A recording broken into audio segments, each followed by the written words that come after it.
প্রবাস আপনাকে কি দিল আর কি নিল? প্রবাসে আমাদের জওয়ানিটা, যেটা যৌবন বয়সটা, এটা আমাদেরকে কেউ দেখার মতো বিনিময়ে কেউ দেখেন নাই, সবাই মনে করবে না আপনি টাকা কামাইছেন। সবাই মনে করে যে তার কাছে টাকা অনেক জমানো টাকা আছে, এত বছর বিদেশ করতে আছে। এটা হলো আমারটা হচ্ছে দুবাই ক্যান্সেলেশন ভিসা, আর এশিয়ার ভিসাও হইতেছে, বাংলাদেশ আমাদের থেকেও হচ্ছে- হাই প্রমোশনের ভিসাটা হইতেছে। বলতে চাই যে যারা প্রবাসে আসবো, এই প্রবাসের আসার সাথে পুরা ফ্যামিলির সাথে সবার সাথে মিল্লা, যাতে তাদেরও কিছু খরচের জন্য টাকা দাও আর নিজেরও কিছু আসলে সঞ্চয় আমাদের করা উচিত। পরিবারটা যদি এই দুঃখটা বুঝে, তাইলে আমাদের আর কষ্টটা লাগে না। যে আমার জন্য, আমাদের একটু ভালো থাকার জন্য তারাদের জীবনটা এরকম ব্যয় করলো, এই কথাটুকু যদি বুঝে একটু সান্ত্বনা দেয়।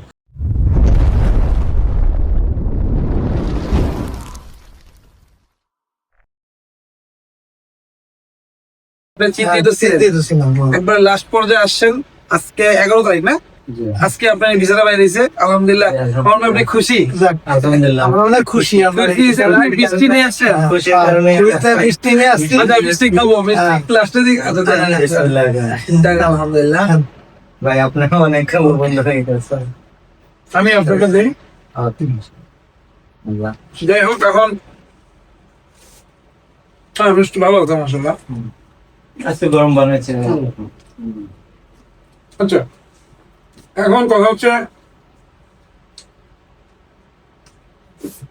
কারণ যদি মিষ্টি খাই তাহলে চলে আসি। আচ্ছা, যাক, মামা আমাদের কাজে সন্তুষ্ট আপনি?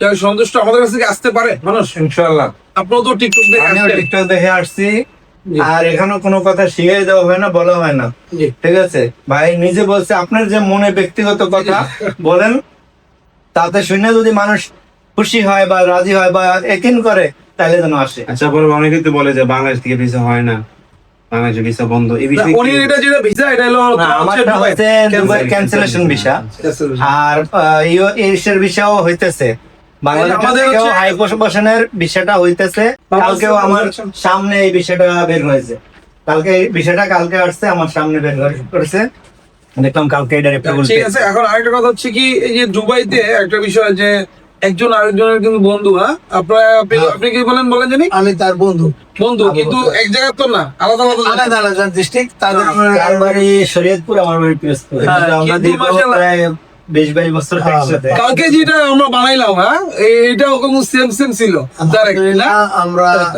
বন্ধুত্ব আল্লাহর ভালো সম্পর্ক আছে। হ্যাঁ, আমি ভালো বললাম 2-3 বার আছি। আপনি আসলেন। আর আমরা আমরা চাইতেছি যতদিন এখানে থাকি, দেশে চলে যাই, তারপরে যেন আমরা বন্ধুত্বটা মৃত্যুর আগ পর্যন্ত কন্টিনিউ রেখে যেতে পারি।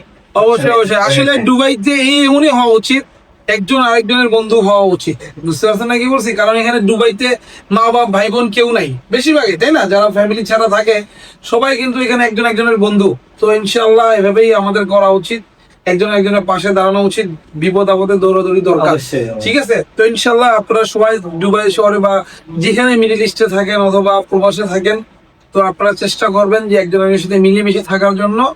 এই যে নিজের ভাই না, কিন্তু নিজের ভাইয়ের চেয়েও আপন হয়ে যায় মানুষ। একটা মানুষ যখন এই যে ডিউটি করে আসছে সারাদিন পরে, যখনই ডাক দিই কোনো কাজে আসে, সাথে সম্পর্কে মাশাআল্লাহ, মাশাআল্লাহ। ধরে চলে আসে।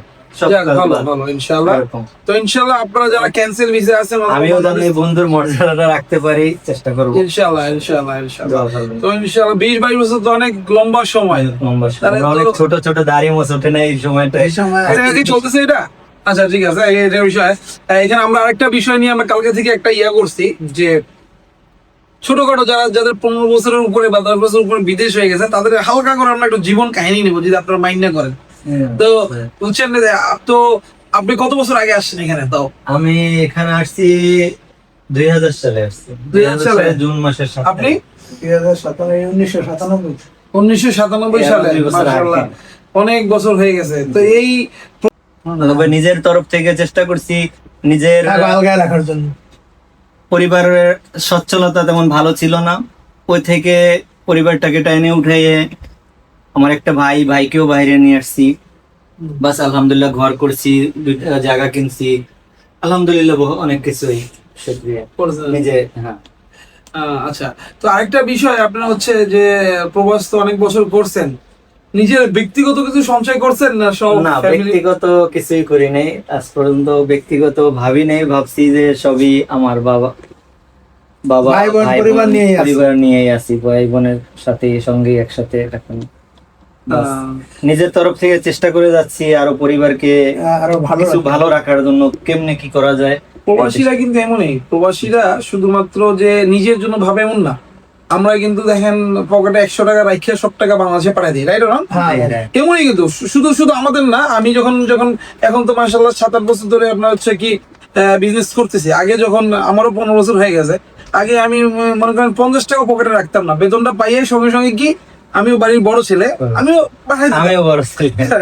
তো আসলে অনেক দায়িত্ব থাকে, আসলে আমরা প্রবাসীরা যে অনেক সুখে আছি এমন না, হাতে গুনে 4-5 জন ভালো আছে, সবাই কিন্তু মোটামুটি আপনার হচ্ছে কাজ করে, ঠিক আছে। না, তারপর আমরা কাজ কাম করে ভালো আছি, আমরা ভালো আমাদের আছি। কোম্পানি অনেক ভালো আচ্ছা, আচ্ছা। আছে, একটু ভালো রাখছে, বেতনাদি সলিড পাইছি। যাক, মাশাআল্লাহ। এক কোম্পানিতে দীর্ঘ 20 বছরের মতন ছিলাম। ভালো বিদায় তো স্যার। হ্যাঁ, ভালো বিদায়। ভালো। 2 বছর পর ছুটি পাইছি, লিফট স্যালারি পাইছি, মালক ভালো ছিল, অনেক তাও ভালো তো ছিল, আলহামদুলিল্লাহ, এই জন্য তো 20-22 বছর টিকছে, কিন্তু হ্যাঁ। অনেক মানুষ কিন্তু এখন প্রবাসে আছে যাদের বেতন আজকে 5-6 বছর ধরে কিন্তু 1200।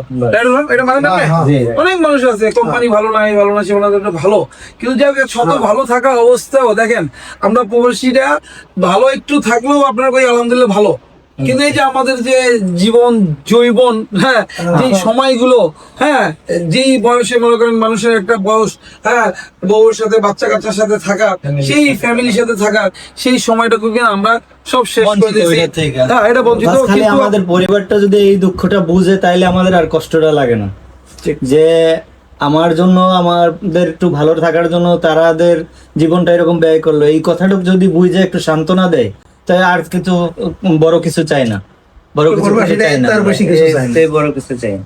এবার চাই না। তাহলে আপনার এখন ভবিষ্যৎ প্ল্যান কি?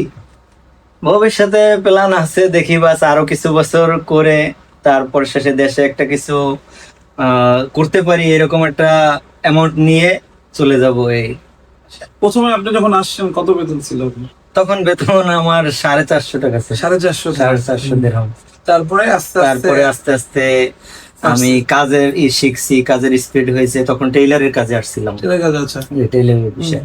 তারপরে টেইলার থেকে আস্তে আস্তে আমাদের মালিকে ফোম ফ্যাক্টরি করলো, আমি ফোম কাটিং মাস্টার হইলাম, হ্যাঁ, হ্যাঁ। ফোম কাটিং করলাম, ও তখন বেতন বাড়লো। ফোম কাটিং থাকতে থাকতে ড্রাইভিং শিখলাম, জি, এই ড্রাইভিং জব করতেছি, এখন আলহামদুলিল্লাহ অনেক ভালো আছি।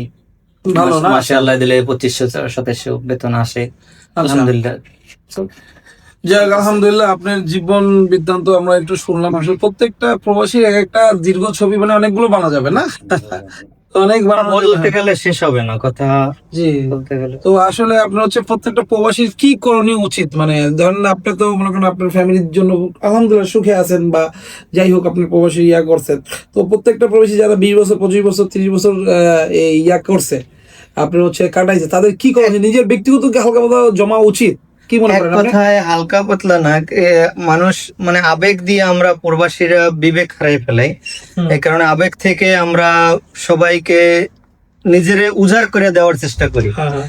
এতটুক না দিয়ে নিজের জন্য কিছু সঞ্চয় সেভ করা দরকার। বর্তমান প্রেক্ষাপটে যা দেখা যাচ্ছে, বর্তমানে বাংলাদেশের কালচারে যা হইতেছে, যা অনেক কিছু ভিডিও অনেক কিছুতে দেখা যায় খবরে, তা দেখে সে মনে হয় যেন আমরা জীবনটাই ভুল করলাম, সারা জীবনটাই মানে ভুলে বিতাইলাম, এরকম মনে হচ্ছে।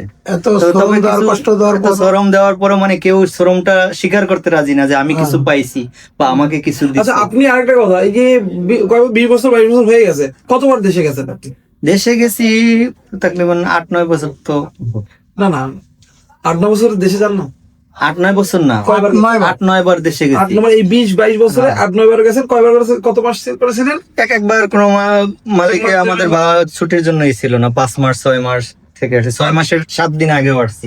আচ্ছা, এরকম আচ্ছা, একটা- তাহলে তো মার্শাল্লাহ ভালো ছিলেন। হ্যাঁ। তাও দেখেন এই 20-22 বছরে মনে করেন একবার যাইয়া 2 মাস 3 মাস 4 মাস করে থাকে চলে আসে। অনেক মানুষ তো বছরে 1 মাস ছুটি দেয়। হ্যাঁ, অনেক জায়গায় ছুটি কম পায়, আমরা ছুটি আচ্ছা, যাই পেয়েছি হোক, আনলিমিটেড ছুটি ছিল, যে যতদিন থাকি নিজের মর্জি। বুঝতে পারছি। যাই হোক, এই এই আমার এটা কালকে, ওই যে কালকে মানে না তারেক, কালকে আসলো আপনাদের হচ্ছে একটু বয়স্ক একজন 50 বছর, তো যেহেতু আমাদের ইউটিউব চ্যানেল আছে, তো আমি চিন্তা করলাম যে ছোটখাটো করে সপ্তাহে একটা দুইটা ভিডিও মানুষের জীবন বৃত্তান্ত করা উচিত। যে বাংলাদেশের মানুষ তো প্রচুর মানুষ ভাবতেছে যে আমরা অনেক সুখে আছি, হ্যাঁ, ভালো, এটা মানে আমরা মানুষ টাকা সচেতন হয়, মানুষ সচেতন করা উচিত। টাকা পয়সা তো কামায়, অনেক মানুষ কামায়, অনেক মানুষ কষ্টে আছে। তো কিন্তু আমাদের বাংলাদেশি যারা আছে ফ্যামিলি, সবাই তো আর খারাপ না, সবাই ভালো না। তো অনেক মানুষ মানসিক টেনশন দেয়, নিজের বউ টেনশন দেয়, নিজের ছোয়াল টেনশন দেয়, হ্যাঁ। তো আমরা ভাই প্রবাসীরা ফ্রিডম ফাইটার, আমরা দেশের জন্য যুদ্ধ করি, নিজের ফ্যামিলির জন্য যুদ্ধ করি। আমরা দেশকে ভালো রাখার জন্য এবং নিজের ফ্যামিলিকে ভালো রাখার জন্য আমরা নিজে ত্যাগ করে ফেলি সবকিছু, নিজের মানে রক্তকে পানি করে আমরা নিজের ফ্যামিলির জন্য উৎসর্গ হয়ে যেতে চাই। তাও আপনারা অনেক মানুষ, দেশে আমরা মানে অচল পয়সা হয়ে হ্যাঁ, অনেক মানুষ বোঝে না এই যে মানে আমরা জীবন দেও না, এখানেও না। এক হিসাবে দেখেন উনি এখন বয়স কত গেছে ভাইজান মামুন ভাই? আমার 42 42 বছর, মানে সে টকটকে যুবক ছিল। 18-19 বছরের মাথায় আসছে, সে আসছে। আচ্ছা মামুন ভাই, আপনার তো অনেক শুনলাম, যেহেতু ভিডিওটা বড় যাচ্ছে, ভাইজান কি নাম বলছিলেন? আমার নাম আবু বকর। আবু বকর ভাই, ছোট্ট করে আপনার জীবন বৃত্তান্ত বলবেন যে আপনি কত বছর আগে আসছেন? যাক, আমি 1997 থেকে আসছি। 97-তে আছেন, তাহলে সেই সময় তো আপনার টকটক যুবক। এখন বয়স কত চলতেছে? এখন আমার চলতে আছে 39 বছর। 39 বছর চলছে। আমার অনেক কম বয়সে আমি নিয়ে আসছি। পাসপোর্টে তখন বাইরে ধরি অনেক কিছু ছিল না, এয়ারপোর্টে আটকে রাখছে 2 ঘন্টা। পরে 2 ঘন্টার পরে মনে করেন আমার ছাড়ছে বিমান ছাড়ার কিছুক্ষণ আগে। আপনি কত বেতন পাইতেন আগে? তখন আমি বেতন পাইছিলাম ফার্স্টে আইসা 550 টাকা বেতন পাইছি। 550 বেতন পাইছেন, আস্তে আস্তে এখন ভালো পর্যায়ে আছেন। এখন আলহামদুলিল্লাহ ভালো আছে। যাক, আলহামদুলিল্লাহ। কিন্তু কয় ছেলে মেয়ে আপনার? আমার ছেলে এখন তিন ছেলে। 3 ছেলে। হ্যাঁ, আচ্ছা আচ্ছা, মানে ছেলেপেলেরা কি এখন বর্তমান অবস্থায় ভালো আছে? আলহামদুলিল্লাহ ভালো আছে, পড়ালেখা করতে আছে। পড়ালেখা করতেছেন? আচ্ছা, ছেলেপেলে বিয়ে দিছেন? না না, দীর্ঘ আসে এখনো বিয়ে দেন নাই? আচ্ছা আচ্ছা, যাই হোক, ইনশাআল্লাহ ভাইয়ের জন্য দোয়া রইব ইনশাআল্লাহ। তো প্রবাসে যারা নতুন করে আসতে চাচ্ছে বা নতুন যারা প্রবাস জীবন শুরু করছে, তাদের জন্য কি বক্তব্য থাকবে? আপনার 2টা মিনিট একটু আপনার বক্তব্যটা পেশ করবেন। এই বলতে চাই যে যারা প্রবাসে আসবো, এই প্রবাসের আসার সাথে পুরা ফ্যামিলির সাথে সবার সাথে মিল্লা, যাতে তাদেরও কিছু খরচের জন্য টাকা দেওক আর নিজেরও কিছু সঞ্চয় করা উচিত। এককালীন মনে করেন তার এই সঞ্চয়করণে ওই দেখা যায় ওই সঞ্চয় দিয়ে সে একটা কিছু করে ফেলাইতে পারবে। সঞ্চয় করতে চাইলেও করা সম্ভব না। ব্যবসা বাণিজ্য টুকটাক করতে পারবো। এমন একটা অ্যাক্সিডেন্টের খবর, এমন একটা দুর্ঘটনার খবর চলে আসে, তখন ওই সঞ্চয় মানুষে বিয়া শাদীর আগে এই জিনিসটা বুঝতে পারে না যে একটু একটু করে সঞ্চয় করতে হয়, কিন্তু করলে এক সময় দেখা যায় কিছু করতে হয়।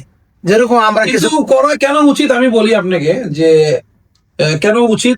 ধরেন আপনি গেলেন এই যে এত বছর পর, যাই হোক আপনি বাড়িঘর যাই করছেন, ছেলে মেলে ভালো, তো আপনার মন থেকে যদি একটা কিছু দরকার, তখন টাকা পয়সা না থাকলে অনেক কিন্তু কষ্ট অনেক হয়ে যায়। কষ্ট সমস্যা, এই সমস্যাটা কেউ দেখার মতন নাই। কেউ দেখেন নাই, সবাই মনে করবে না আপনি টাকা কামাইছেন। সবাই মনে করে যে সে তার কাছে টাকা অনেক জমানো টাকা আছে, এত বছর বিদেশ করতে আছে, জি, যাতে নি যখন ওই টাকাটা আস্তে আস্তে অল্প অল্প করে জমাইবো, তখন আর সে ক্ষতিগ্রস্ত হইব না। যখন আমাদের লাখ বাস্তব পয়সা আইসা। জীবনটা কেউ মানে বিশ্বাস করতে রাজি না, যে আমরা জি, জি। কি হালে কি পরিস্থিতিতে আছি, এটা কেউ বুঝতে যাও, রাজি না। আপনারা তো মাশাআল্লাহ ভালো আছেন।